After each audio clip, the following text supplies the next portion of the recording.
Olá, sejam todos bem-vindos à nossa terceira aula do curso de Introdução ao Estudo da Teologia Cristã. Nas duas primeiras aulas, nós falamos sobre o conceito inicial de teologia e também falamos sobre revelação divina, apresentando a diferença entre revelação geral e revelação especial. Então, nós começamos com os temas primordiais para a compreensão da teologia cristã. O tema desta nossa terceira aula é fontes de teologia. O que são fontes de teologia cristã e quais são as fontes da teologia cristã? É exatamente sobre isso que trataremos nesta terceira aula do curso de Introdução à Teologia. Nesta aula nós teremos dois objetivos primordiais. Primeiro, explicar o que são fontes em teologia. E segundo, apresentar as principais fontes da teologia cristã. O que nós queremos dizer por fontes de teologia? Fonte, você sabe, é de onde nasce alguma coisa. Geralmente nós lembramos, ao lermos ou ouvirmos essa palavra fonte, nós lembramos de uma fonte de água. Então, ao falarmos sobre fonte de teologia, nós estamos refletindo sobre de onde nós extraímos os fundamentos da teologia cristã, as informações, os princípios necessários para desenvolvermos o estudo teológico. É exatamente sobre isso que queremos dizer ao nos referir a fontes de teologia. Muito bem, e quais são as fontes da teologia? Onde nós vamos buscar essas informações primordiais para a construção teológica? E nesse caso, a construção teológica dentro da tradição cristã. E aqui eu apresento para você, nesse gráfico, nós temos aí 4 fontes primordiais para a construção da teologia cristã. E esse gráfico é importante porque ele apresenta em uma forma de hierarquia, é claro. Então, em primeiro lugar, nós temos aí as Escrituras, a Bíblia Sagrada, depois nós temos a tradição, depois nós temos a razão e também temos a experiência. Esses elementos aqui de baixo, essas fontes de baixo aqui, obviamente, não há um grau de prioridade entre estas fontes, mas certamente há em relação às Escrituras. Então, quando nós nos referimos às fontes da teologia, historicamente, a tradição cristã, os estudiosos da teologia cristã, apresentam essas principais fontes da teologia. John Wesley chamava isso do seu quadrilátero. Hoje nós chamamos do quadrilátero wesleyano, porque são 4 fontes que nos dirigem para o estudo da teologia. Então vamos começar aqui com a primeira fonte, a mais essencial para a construção teológica, é a Bíblia, as Escrituras Sagradas. Para nós, não há dúvida nenhuma que a palavra de Deus é a fonte primária do estudo teológico. Nós acreditamos que ela é a manifestação da revelação especial de Deus ao homem. Nós falamos sobre isso na segunda aula, quando destacamos a diferença entre revelação geral e revelação especial. E a Bíblia é a manifestação da revelação especial de Deus, de maneira clara, em que ele dá a conhecer ao homem o seu propósito, a sua vontade, os seus planos e os seus atributos, conforme nós lemos nas Escrituras Sagradas. E para o cristão, a Bíblia não é somente um livro que fora criado pelo homem através da sua capacidade, não. Nós acreditamos que a Bíblia ela é inspirada, ela é inerrante e é, sobretudo, infalível. É claro que nós não iremos aprofundar nessa temática agora sobre as Escrituras, todos os seus fundamentos, mas ao falarmos sobre a Bíblia como fonte primária da teologia cristã, nós consideramos esses pressupostos, que ela é inspirada, ou seja, o homem recebeu a inspiração divina para escrevê-la, ela é inerrante e ela também é infalível.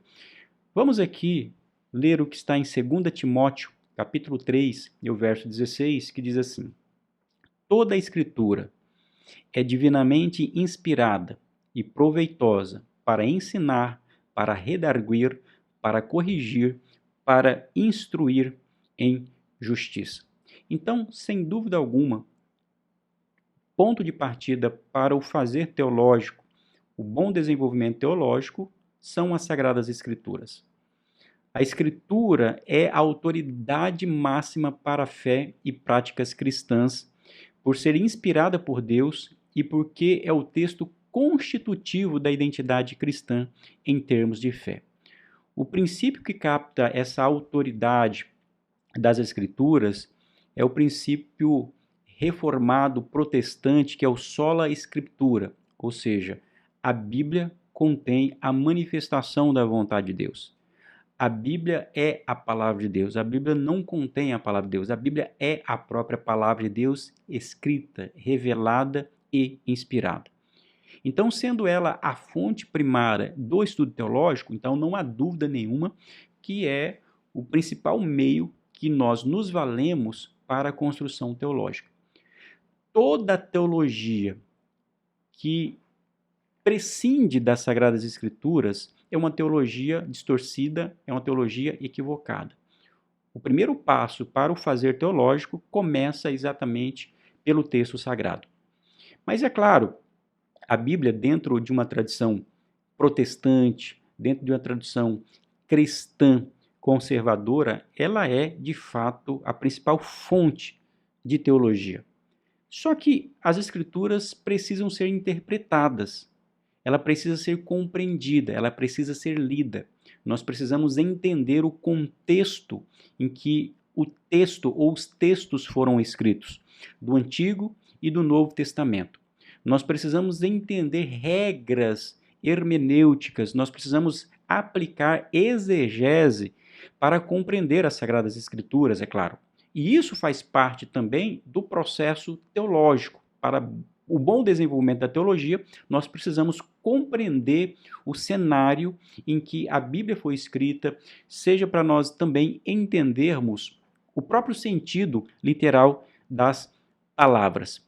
Isso significa, portanto, que, embora as Escrituras sejam a fonte primária do fazer teológico, nós precisamos também de outros elementos para a compreensão da teologia e da prática da vida cristã. Então, é nesse sentido que entra uma segunda fonte, que é a tradição. Ou seja, o que é a tradição? Mas a tradição é também uma fonte da teologia cristã, é também uma fonte da teologia cristã. Mas tradição aqui não é mero tradicionalismo, não é o mero costume. Quando nós nos referimos aqui à tradição com T maiúsculo, como diria Roger Olson, tradição aqui diz respeito ao quê? Diz respeito ao consenso cristão durante aproximadamente os primeiros 9 séculos de cristianismo, com a formação do cânon, regras de interpretação e doutrinas elementares. Então aqui, essa é uma afirmação do teólogo Roger Olson, em que ele vai apresentar a tradição não somente como um costume, não somente como a história, mas é um consenso, a deliberação que ao longo da história a igreja chegou na interpretação das Sagradas Escrituras. Novamente, repito, é tradição com T maiúsculo, que diz respeito à compreensão que foi amplamente aceita pela comunidade cristã, principalmente nos 9 séculos iniciais do cristianismo. Por que nos primeiros 9 séculos? Porque foi exatamente o período em que se deram os maiores embates e análises acerca dos temas principais da teologia cristã.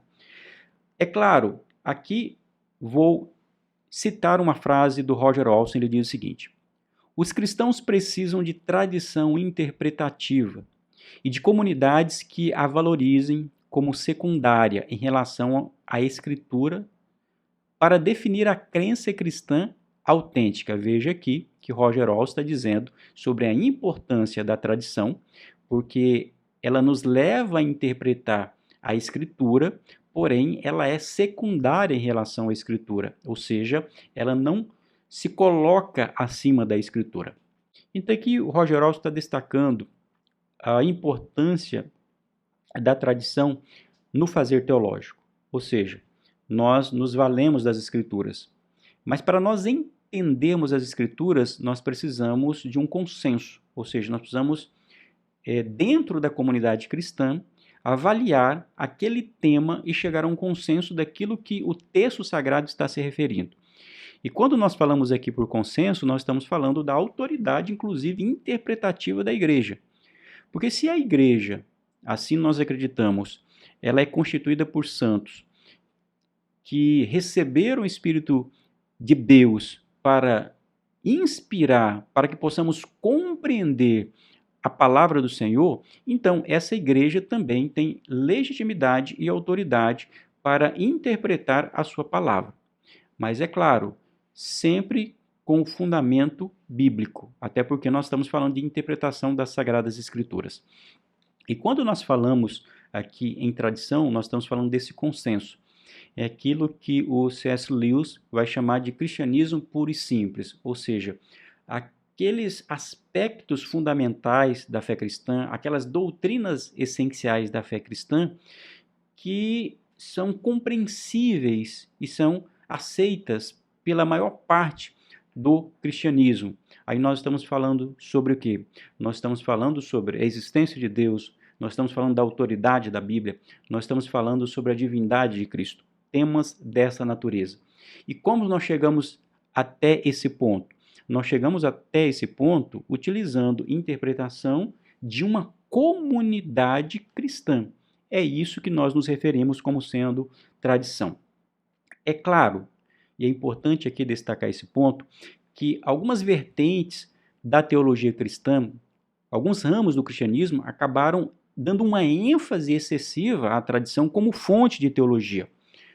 Aqui nós podemos lembrar que algumas tradições exaltaram sobremodo esta fonte abaixo somente do próprio Deus, ou seja, acabaram evidenciando um valor excessivo à tradição em detrimento das Sagradas Escrituras.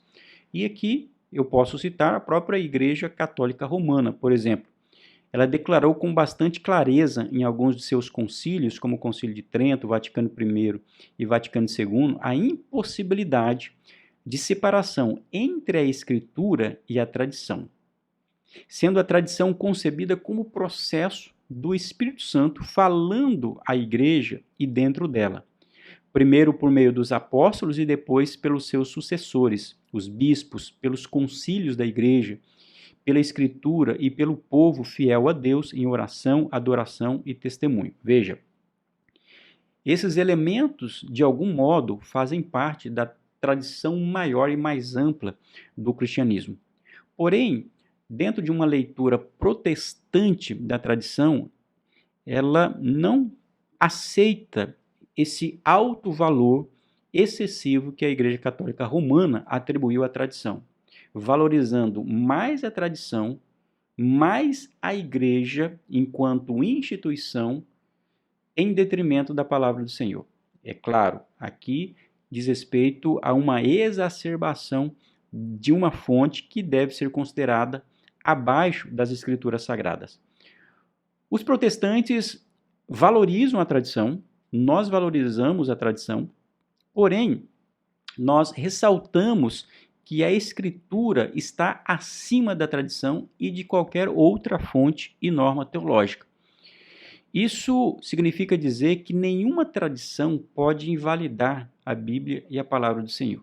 Isso daqui é um ponto elementar quando nós estudamos fontes de teologia. Quando lembramos dos principais reformadores, e principalmente os reformadores mais radicais, como é o caso dos anabatistas, eles respeitaram e citaram com frequência os pais da Igreja Antiga, embora o seu resgate e consideração pelos concílios e credos da Igreja Antiga fossem mais moderados. Então, dentre os diversos ramos do cristianismo, existem ramos que valorizam em demasia a tradição e existem aqueles que não dão valor algum à tradição. Mas um consenso básico da teologia cristã chega à conclusão que a tradição é uma fonte de teologia, uma fonte secundária, porque ela é o meio pelo qual nós interpretamos a palavra de Deus. Esse é o ponto que devemos chegar a um ponto de equilíbrio, de valorização da tradição e não de supervalorização da tradição. Foi exatamente essa supervalorização da tradição que conduziu a Igreja Católica para os seus erros, para uma supervalorização do clérigo, das pessoas, de tal modo que a igreja acabava sendo a construtora do dogma. Mas um dogma ele não é construído, ele deve ser a interpretação do texto sagrado. E assim nós vamos percebendo, então, o local que a tradição ocupa na construção teológica. Importante, mas não preponderante.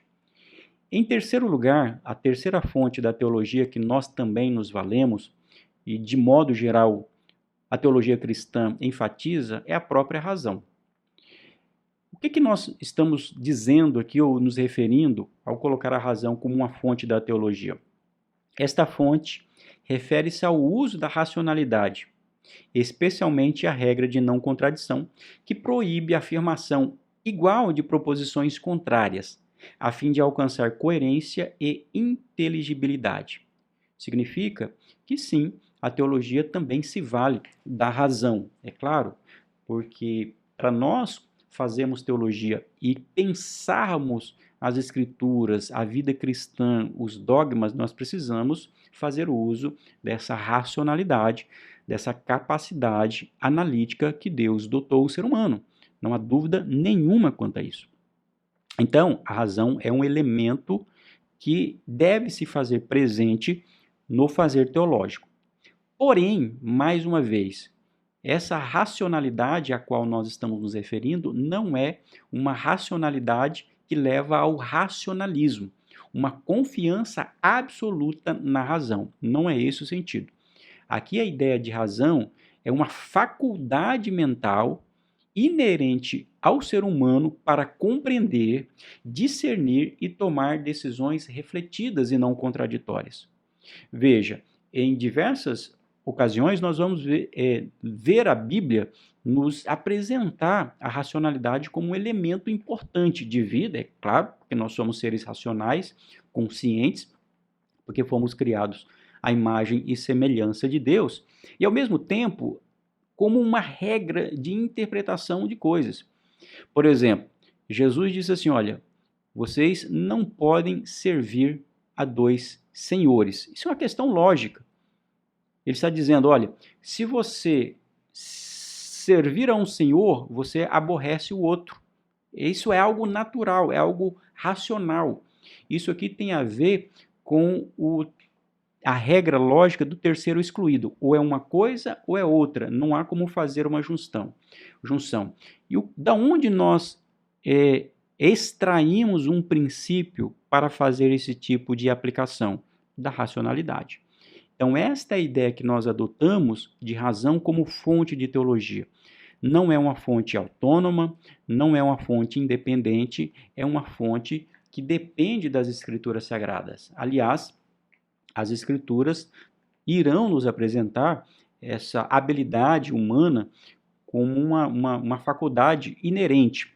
A Bíblia, por exemplo, utiliza a palavra racional em algumas ocasiões. Eu lembro Romanos capítulo 12, o verso 1, 1 Pedro capítulo 2, verso 2, do grego lógicos, referindo-se a uma atitude pensada, reflexionada, e não como força do hábito ou da mera repetição. Então, nós utilizamos a razão. Então, quando nós estamos estudando a doutrina de Cristo, nós fazemos o uso da razão para entender como nós conseguimos conciliar a divindade de Cristo com a sua humanidade. Então, nós fazemos uso, até certo ponto, da razão para compreender, para não aceitarmos coisas que são absolutamente absurdas, é claro. Mas aqui, novamente eu toco nesse ponto, quando falamos de razão na vida cristã, e principalmente no desenvolvimento teológico, precisamos aqui colocar a razão no lugar adequado dela. E esse é um tema que vai permear essa disciplina de introdução à teologia cristã, porque a razão realmente ela precisa ser alocada adequadamente na vida cristã, sob pena ou de nós cairmos em um fideísmo, o fideísmo é uma postura que rejeita o uso da razão, ou podemos cair no racionalismo, que diviniza o uso da razão na vida cristã. E nós não queremos nenhuma coisa e nem outra. Eu lembro aqui uma frase do Martinho Lutero. Lutero dizia que existem duas formas de usar a razão. O primeiro ele chamava de uso magistral da razão. É quando, segundo Lutero, a razão está acima do evangelho. E o segundo uso é o uso ministerial da razão. É quando a razão se submete ao evangelho, que é muito importante. Então, a razão como fonte de teologia não é fazer o uso magistral dela, em que a razão está acima do evangelho. Não. Nós devemos fazer o uso, para empregar o termo de Martinho Lutero, nós fazemos o uso ministerial da razão, ou seja, a razão se submete ao evangelho, à palavra do Senhor. Nós entendemos que a teologia cristã ensina que a razão encontra seus limites ao apontar a existência do domínio superior de Deus. Ela não pode sozinha investigar ou compreender esse domínio. Então, nós falamos sobre esse aspecto na segunda aula, sobre a compreensão de que a teologia é uma ciência humilde. Por quê? Porque ela submete, sobretudo, a um princípio da fé, de uma autoridade de Deus sobre todas as coisas, e para entender que a mente humana, a inteligência humana não consegue acessar toda a verdade. Até porque a fé é algo que envolve confiança. Existem alguns aspectos da vida cristã e da própria teologia que nós precisamos fazer uso da fé, porque a capacidade racional não consegue explicar algumas coisas que gostaríamos que aquilo fosse explicado. Mas é um elemento preponderante em uma teologia bíblica, o princípio primeiro da fé. Sendo assim, o racionalismo, ao afirmar que tudo o que conhecemos pela fé também pode ser compreendido, descoberto ou provado pela razão, é um erro, na medida em que coloca a fé como um elemento, uma subdivisão da razão. Olha aqui um ponto interessante. Então, a razão tem o seu lugar, a razão tem a sua importância, mas nós não fazemos uma leitura da vida cristã e não submetemos a fé e nem o evangelho à razão. Então, a razão aqui, ela tem o seu lugar. Para entender, sobretudo, que é esta faculdade, mas ela não consegue dar conta de toda a dinâmica e dos mistérios da vida cristã. Porque a teologia, ela vai até onde nós conseguimos ir através desses elementos que nós detemos como a nossa faculdade de processar informações, de analisar e tomar decisões. Mas aqui nós também não podemos cair num fideísmo, que é abandonar de vez a razão. Não, a razão tem a sua importância. Só precisamos colocar ela em uma posição adequada, que valoriza a dinâmica da fé, que valoriza o mistério da fé e da vida cristã. E por fim, a quarta fonte da teologia cristã é a experiência. Sim, a experiência também é considerada uma fonte da teologia cristã. Ela se submete, mais uma vez, se submete às escrituras, mas também é uma fonte da teologia cristã. Mas o que significa aqui experiência? Mais uma vez, precisamos definir esta palavra. A experiência é essencial à vida humana, começamos já por esse prisma, e compreende uma parte importante da teologia. O teólogo Roger Olson, mais uma vez, ele diz o seguinte: a experiência não é o fator confirmador que proporciona orientação e discernimento, mas um meio de instrução doutrinária. Para eles, como para Pascal, o coração tem razões que a razão desconhece. Eu acho interessante essa frase aqui do Blaise Pascal, e Blaise Pascal foi um dos grandes pensadores que esse mundo já teve, um cristão, que se converteu, inclusive, numa experiência mística de fé, e ele não conseguiu explicar esse momento miraculoso que ele teve, um ardor profundo no seu coração, e ele vem entregar a sua vida a Cristo. Então, ele não conseguiu explicar pela razão, pela sua capacidade lógica, aquela experiência de fé. Aí ele emprega essa frase: o coração tem razões que a razão desconhece. Então, é aquilo que nós acabamos de falar sobre a razão como fonte de teologia. Ela tem razões que se encontram dentro de um limite que ela mesma não pode explicar. E que razões outras são essas? São razões que estão no ambiente do místico, do espiritual, da fé, daquilo que é incompreensível à capacidade humana. Mas o que é essa experiência? Experiência é uma forma de conhecer, sobretudo. Nós não conhecemos somente pelo processamento mental, ou seja, quando alguém fala alguma coisa, ensina alguma coisa, nós processamos aquela informação e apreendemos. Não, a experiência que temos de vida, existem dois tipos de experiência. Existe a experiência de vida, que é o resultado da prática que nós adotamos ao longo da nossa existência. E existe uma experiência do espírito, que é uma experiência espiritual, uma experiência mística, uma experiência sobrenatural.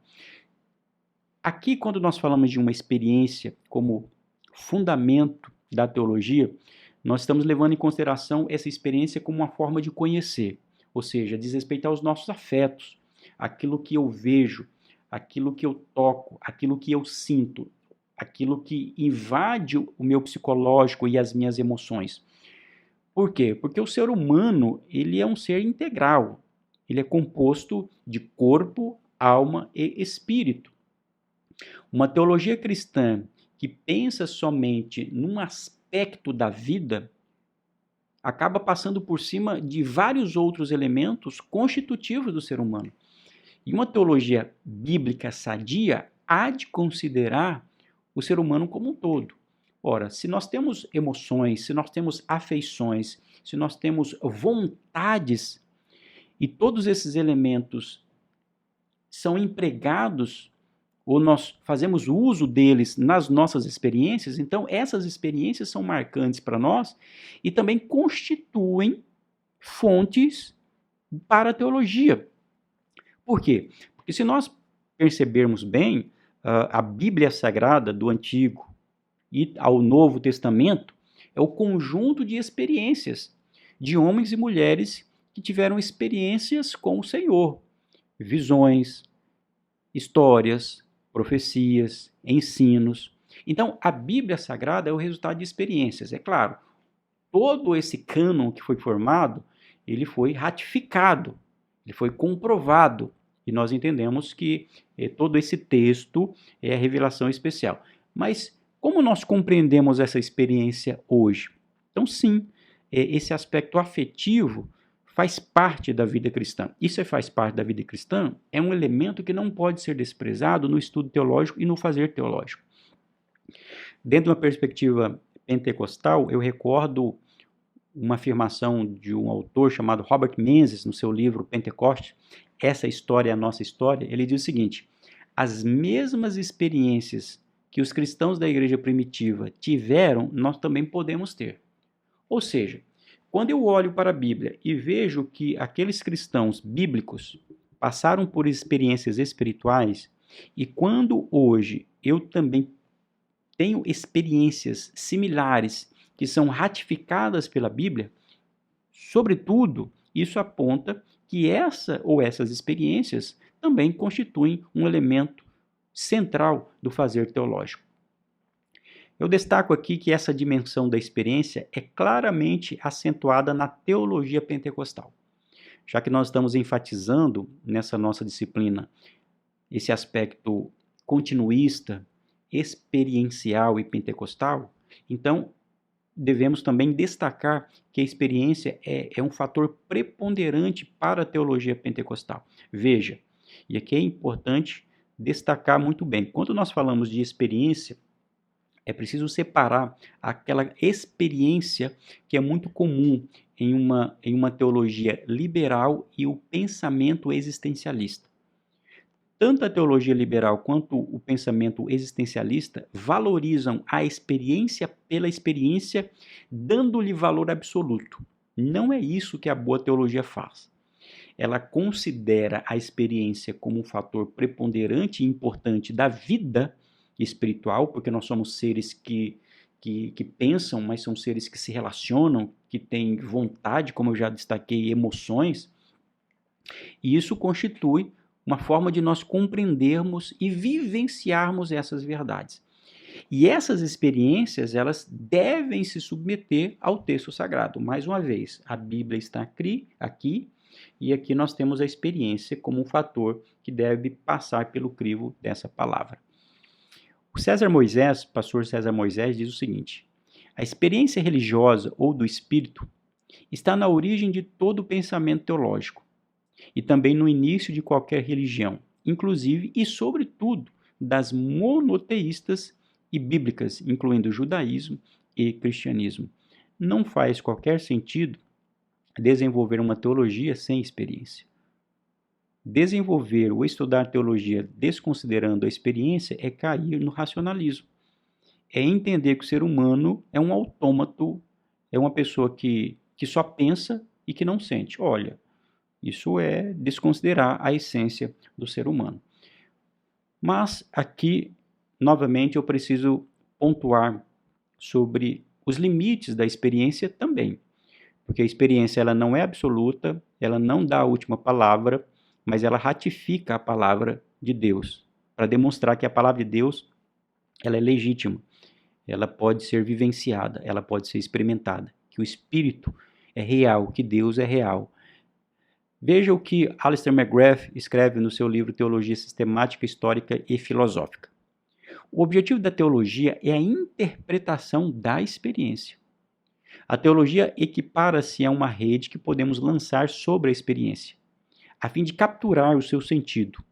A experiência é vista como algo que deve ser interpretado e não como algo que possua por si só capacidade de interpretação. A perspectiva de Lutero considera a experiência como algo de importância vital para a teologia. Sem ela, a teologia é empobrecida e deficiente.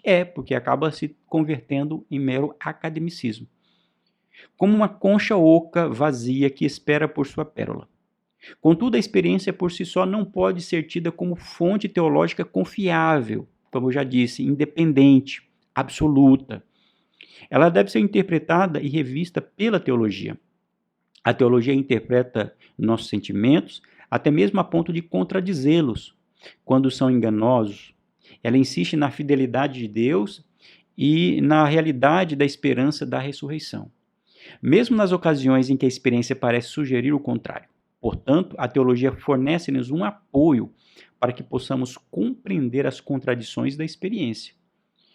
Pode parecer que Deus está ausente, distante desse mundo. A teologia, contudo, insiste no fato de que essa experiência é temporária, falha e que não podemos nos deixar levar pelas aparências. Então, veja aqui um critério de interpretação da experiência. Primeiro, entender que ela submete ou fornece um parâmetro importante para a vida cristã e para a teologia. Veja, olhando para a prática da vida cristã, como é que nós vamos interpretar momentos de júbilo, momentos de adoração, momentos de alegria, momentos em que nós ouvimos a voz de Deus através de uma profecia? Da experiência. Então, todos esses elementos, ou situação em que a pessoa própria é curada, como é que você despreza esse fator? Isso é uma experiência. Esse é um fator constitutivo também da teologia, que sempre haverá de submeter-se à palavra de Deus. Então, volto aqui a enfatizar, então, as 4 fontes da teologia cristã. O quadrilátero que nós nos referimos: Escrituras, tradição, razão e experiência. A Bíblia é a fonte primordial e prioritária do estudo teológico e, para interpretarmos as Escrituras, nós precisamos de tradição, que é o consenso básico ao longo da história cristã que nos apresentou uma compreensão específica sobre determinados temas da teologia das Escrituras. Depois nós temos a razão como essa faculdade, essa capacidade humana de entender e evitar contradições para interpretar o texto sagrado e tomarmos decisões também na vida. E por fim, a experiência, que diz respeito a todos os aspectos da vida humana, como que dão sentido ao nosso existir, como ver, tocar, como perceber as coisas que estão além da racionalidade cartesiana. Então, são estas as fontes da teologia cristã. Nós vamos ficando por aqui e nos vemos na próxima aula. Até lá!